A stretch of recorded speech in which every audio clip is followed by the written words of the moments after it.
প্রিয় দর্শক, আপনি কি জানেন আল্লাহর অসংখ্য নামের মধ্যে এমন ৩টি নাম আছে যেগুলোর মধ্যে লুকিয়ে আছে ইসমে আজমের রহস্য।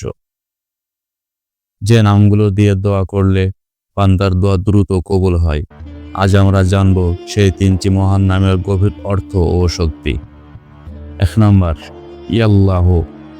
এই একটি নামে লুকিয়ে আছে সব গুণাবলীর সমষ্টি। রহমত, ক্ষমা, শক্তি, জ্ঞান, দয়া সবই এই এক শব্দে। যখন একজন মানুষ কাঁদতে কাঁদতে বলে ইয়া আল্লাহ, তখন আসমানের দরজা খুলে যায়, কারণ আল্লাহর কাছে সবচেয়ে প্রিয় ডাক হচ্ছে এই নাম। ২য় নাম্বারে, ইয়া রহমানু। এই নামের অর্থ যিনি দুনিয়ার প্রতিটি মানুষের উপর অশেষ দয়া করেন, বিশ্বাসী হোক বা অবিশ্বাসী, বৃদ্ধ হোক বা শিশু, সূর্যের আলো থেকে বৃষ্টির পানি পর্যন্ত, রিজিক থেকে নিরাপত্তা, সবই তার রহমত। যে মানুষ ইয়া রহমানু নামটি পড়ে তার অন্তর নরম হয়, দুশ্চিন্তা কমে যায় আর জীবনে আসে বরকত।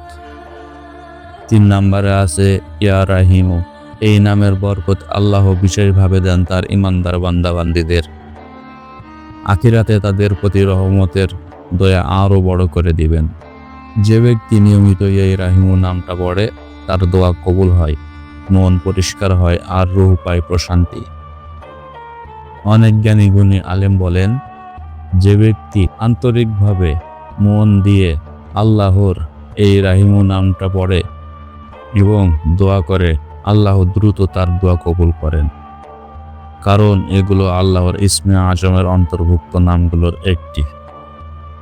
প্রিয় বন্ধু, জীবন যদি আপনার কঠিন হয়, মন যদি আপনার ব্যথায় ব্যথিত হয়, পথ যদি অন্ধকারে ঢেকে যায়, তাহলে এই ৩টি নাম বেশি বেশি পড়ুন এবং আল্লাহর কাছে দোয়া করুন। নিশ্চয় আল্লাহ তার বান্দার দোয়া শোনেন এবং সে দোয়া কখনো ফেরান না।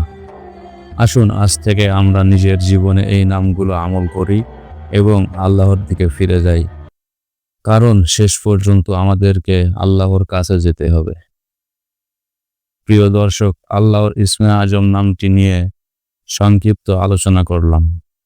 যদি এর ভিতরে আমার কোনো ভুল ভ্রান্তি হয়ে থাকে, ক্ষমার দৃষ্টিতে দেখবেন এবং চ্যানেলটি সাবস্ক্রাইব করে আপনার মূল্যবান মতামত জানাবেন। পরবর্তী ভিডিওতে আবার দেখা হবে ইনশাআল্লাহ। সে পর্যন্ত সবাই সুস্থ থাকুন, ভালো থাকুন। আসসালামু আলাইকুম।